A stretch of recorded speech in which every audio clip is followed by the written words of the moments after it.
Humans are weird. Bleep. But why do the speakers produce different sound profiles? Twistunder asked as he examined the earbuds in his grappling appendages. For directionality, MacDodge answered without taking his eyes off the screen. It's why most interfaces have two speakers. And what is directionality? Twistunder asked, pressing the earbuds to his lateral core curiously. Mac paused as he tried to figure out the question. So I am watching the two-dimensional screen here. He gestured at the screen. Yes, Twistunder said. So the lion deer comes onto the screen from the left. Mac played back the scene. Here at 2 minutes 5, but you can hear him coming for about 30 seconds before that, right? Twistunder set the earbuds aside and waved his grappling appendages in agreement. So the computer knows to play the sound of the lion deer from the left earbud so you know where to look, Mac explained. What direction it comes from, so that is directionality. Twistunder curled all of his appendages underneath him and sat there in what most of the humans on base called his thinking loaf. So humans, he finally said, can tell which direction a predator is coming from by sound. Well, yeah, Mac said. Can't you? No, Twistunder said simply. Why would we need to do that? We can see where it is coming from. Mac leaned back and examined the perfect radial symmetry of Twistunder's form. You do have 360 vision, Mac agreed. But what happens after dark, or when you are in murky water? Remember that we see well into what you call the infrared spectrum, Twistunder reminded him. True blackness or even darkness is very rare for our photoreceptors. Huh, Mac said. So you just don't get much directional information from sound. And you use sound to avoid predation. This does explain some, if you do not mind me saying so, odd behavior of yours, Twistunder said. Oh, really? Mac said, leaning back with a grin. Like what? You wish to know what behaviors we find odd? Twistunder asked carefully, his appendages shifting out of his thinking loaf uneasily. Yup, Mac said with a grin. Give it to me. Twistunder gave a low humming noise. You swivel when the pressure alert sounds. Yeah, Mac agreed. It is an annoying beep. You have common names for specific wavelengths of sound dependent on duration and intensity, Twistunder pointed out. Beep, boop, bleep, Mac said with a grin. That, Twistunder said, raising his grappling appendages eagerly. You name sounds. I guess we do, Mac said. What of it? You name specific wave shapes. It is just strange, Twistunder said. Just a little strange. Humans are weird. Compliments. Ranger Mac Dodge, your venting system is quite fragrant today. Mac twisted around and peered through the gaps in the inner workings of the hover truck he was attempting to fix. My what is what now? Mac asked. The undulate mechanic, who hadn't yet chosen a verbal name, proceeded to writhe his way up through the engine compartment only to pause just in front of Mac's face. The alien was the dusty maroon color that most undulates turned when they were out of the water for any length of time. It was hard to get a good look at him as he twisted his vertebra-free body through the small gaps in the engine. Mac resisted the urge to pull back as the swarming mass of pseudopods stopped just short of his face. The undulate reached out with one gripping appendage and held it in front of his mouth like a microphone. Your venting system, the undulate gestured at his mouth, is quite fragrant today. The undulate gave the portion of himself facing Mac a wiggle that suggested approval or pleasure. Oh, thank you, Mac said. Your color is a lovely shade of maroon today. Thank you for the compliment, Ranger Mac Dodge, the undulate said. Mac blinked at him. I guess I will get back to fixing this hover truck now, Mac said, turning back to his work. The undulate wriggled out of the truck and Mac focused on clearing out the biomatter impacted in its undercarriage. How did your conversation with friend Mac go? The commander asked the mechanic as he swam back into the base. Oh, quite well, the mechanic informed him. You were correct. Ranger Mac Dodge is quite friendly. Hopefully I will soon be able to call him friend. The young mechanic paused and wiggled happily. And perhaps he will feel comfortable enough to engaging in the petting ritual with me. Perhaps, the commander agreed. Remember that humans do not communicate quite so much through touch as we do, so you must give him time.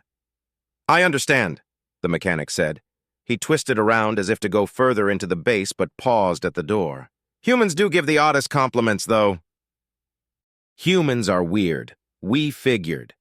You want to hear the story of the Battle of Homeworlds? Ah, yes, that is a story. Or rather, it isn't, and that is the story. Of course, it doesn't make sense, young one. The story is about humans, after all. Have you ever known humans to be logical? No, not individual humans. With proper training, they can put up a good front of sanity for years. Not individuals, but groups, humans as a whole when they get tribal. What? Of course, there is a certain logic to genetically predetermined behavior. Look who is telling this story. That is better. Now, where was I? The Battle of the Homeworlds? Now settle down on all your legs and listen. We spotted the humans long before they spotted us. That artist-forbidden system piqued the interest of that particular brand of scientists that seek out the most horrible of everything. Every one of their planets was a forbidden world. Some scorched their rocks under unbearable radiation. Some had no core the probes could find and devoured the probes themselves with planet-sized storms. And the one planet that actually carried liquid water, that gift of the artist and carried life, was as much of a forbidden world as any of the others. The axis tilts, the poles are covered in ice. Yes, permanent covers of solid water, young one. Indeed, it is horrifying. But most horrifying of all was the sentient life that called that planet from home. Yes, humans. Now they are our allies. Then they were terrifying. They nearly tore their planet apart with war. They were deeply tribal. Their warfare tactics, well, you are old enough to remember the War of the Wanderers. Their tactics are as terrifying and mad as the world that birthed them. Even those mad scientists of ours were terrified. We hoped that their ignorance would protect us, but it was not to be. They were space-hungry. They lusted after the stars, they longed to encounter aliens, and in our ignorance we saw them as predators seeking new prey. So we crept from the system and prayed to the artist that they would never leave their planet, that their tribalism and as yet primitive tech would keep them trapped. Oh, do stop laughing, young one. Now we know better. Our ignorance was for the best, I suppose. Who knows what we might have done had we known how fast they would reach the stars on their own. Of course they came and found us. You have read the records of first contact, no doubt. How strong their desire, their lust to meet other species was. We feared that passion. We could not see how so strong a drive could lead to anything good. Our terror turned to confusion at their joy. How much they were willing to submit to us, to trust us as if we were older hatchings of the same clutch. We learned to work with their aggression and tribalism, but the more we learned, the more we came to fear their concept of vengeance. Ah, you shudder. You remember the glassing of Colony Gamax? Yes, you understand why we feared their vengeance. For you see, we knew we had denied them the desire of their hearts. It is figurative, young one.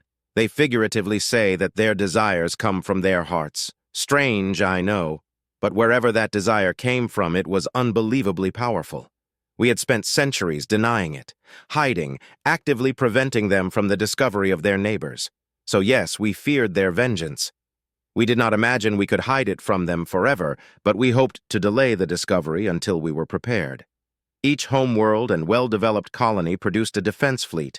Smaller colonies were evacuated on the sly, and the colonists brought back to the homeworlds. It cost entire industries, whole sectors of economic development crippled. Don't give me that look. We were terrified. We had sinned against the humans and waiting for their infamous vengeance to fall. You are laughing again. Do you want to finish the story? No. Good. Now here is why you came to me, I presume. It was on my ship that humanity discovered our sin. I was set in command of a joint scientific task with a human research group. There was a military contingent with them. We stumbled on an old deep space exploration vessel that, unbeknownst to us, had been tasked with removing the last observation satellites we dared leave in the human system. To make a long, harrowing misadventure short, the humans got to the computers first and read the mission logs. I chose to face down the military commander myself when I was informed by my first officer. He suffered a minor aneurysm, poor thing. Well, I won't bore you with tales of my heroic plans to protect my ship and crew from their vengeance. I contacted Central Communications and gave the code that let them know the gig was up. Every homeworld fleet mobilized and waited for the final transmission from my ill-fated ship. I swarmed onto the bridge of the human ship, and the military commander wasn't there. I was informed by a distracted comms officer that he was in the mess. I swarmed into the mess and found the commander casually sipping coffee. I stared at him blankly until he glanced up and smiled at me. "What's up, Commandant?" he asked. It is a human turn of phrase. "Look it up in the databanks." "Haven't you read the logs of satellites?" I asked in confusion. "I had a summary of the relevant bits," the commander said, taking a sip of his coffee. "Nothing too interesting."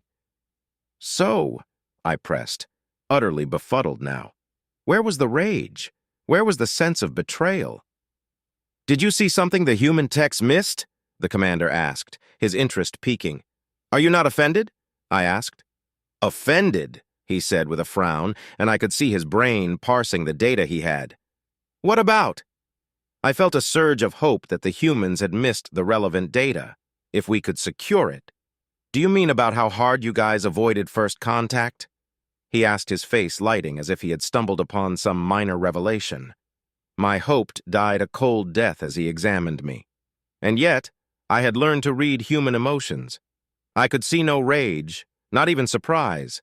In fact, it appeared that, "You already knew?" I demanded in an embarrassingly high-pitched voice. He chuckled at the greatest insult ever offered to a sentient species, and turned back to his coffee and reports. "Well, we figured. And all the homeworld fleets had to stand down and be dismantled and be disarmed, and the cost of our ignorant mistake bled our share of the interplanetary markets for decades afterwards. They humans sometimes think to ask how they came to so easily claim such a share of the trade market, and hopefully they are still as ignorant as we were. Humiliation was no easier a burden for us to bear than terror, but we can't be sure that decades from now it will not come up, and some human will sip their coffee and mutter, 'We figured.'" Humans are weird, omnivorous. By Betty Adams. "So you just eat anything?" The breadbox-sized aliens' vocal cords were perhaps the closest to a human's as any of the speaking species they had encountered. They tended to be quieter and pitched lower, but the one that Mac had dubbed Threes had learned to shout early on and knew how to aim his words in the thin air. "Well, not anything," Mac corrected as he tightened the bolts on the underside of the hoverbike he was working on. "There are a lot of chemical compounds that are toxic in plants." "Of course there are," Threes said, exasperation tinting his voice. "It does not serve the plant's ends for you to devour their photosynthesis surfaces. They pump all sorts of anti-predation compounds into their energy-rich biomass." Mac heard the rustling that was the undulate's version of footsteps, and the human couldn't resist a smile at the image of the giant caterpillar-like creature moving across the ground. Fortunately, a species that expressed its chosen collective name as a rippling motion along the dreadlock-like appendages that seemed to compose the entirety of their bodies, that varied from individual to individual as well as from subculture to subculture, didn't mind getting named by the other cultures they met. It is far safer to feed on the simpler creatures that the water is practically teeming with. Threes made his way up onto Mac's chest, and Mac absently pushed him to a more comfortable position. "Maybe safer," Mac agreed as he reached his hand deep into the guts of the machine. "But not as convenient. Not much of the human population lives with enough water to make that a viable option." Threes clicked in distress and moved up Mac's chest to prod gently at his chin with, Mac assumed and hoped, his frontal appendages. "But how?" Threes demanded. Mac grunted and gave the hand signal for needing more information. Apparently, human fingers were one of the best cross-species communication aids that the ungulates had ever discovered. "Humans like water." Threes explained his query. "I know you don't live in it like we do, but you—" Mac assumed Threes was struggling with trying to communicate a complex undulate word position to someone who wasn't looking at him. "You swim and I think the closest word is wade, just like we do, and it is a valued exercise." "Yep, we do love our bodies of water," Mac agreed as his hands finally found the loose nut he had been feeling around for. "Personally, I grew up near Gitchigumi, went swimming a lot as a kid. But not everyone is so fortunate."